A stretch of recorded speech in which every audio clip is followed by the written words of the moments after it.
you very much for coming tonight. I know it's always difficult to get out, and I don't know whether I would say for all you men, are you avoiding Valentine's Day out there, but since I'm here too, I guess I shouldn't be gender specific in that.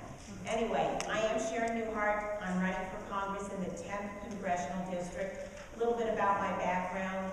I was born in Dayton, grew up in Dayton, went to the Dayton Public Schools, then I went to Northwestern University and Georgetown Law School. I went the old-fashioned way. I went with a combination of scholarships and loans and work study. When I came back from Georgetown and came back to Dayton to practice law, I'm a partner in Thompson Hine, which is Dayton's largest law firm, and I practice business law.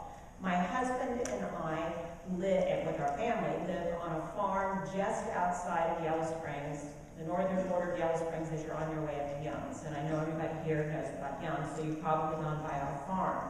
I think that gives me a unique perspective because not only do I go to work in Dayton every day, wasn't born and grew up in Dayton, but now I've been a Greene County resident for over 17 years.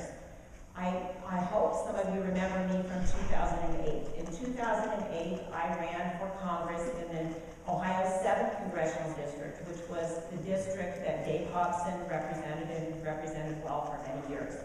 He retired, it was an open seat, and I was the Democratic candidate who took on Steve Austria. I tell folks one of the interesting things, and I think the most important thing I learned about this in 2008 is that it doesn't make any sense to run as a Democrat in a heavily gerrymandered Republican district.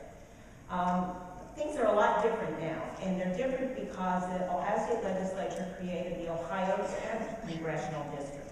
That district includes now all of Montgomery County, all of Greene County, and northern Fayette. And why is that important? That's important because it's really a competitive district.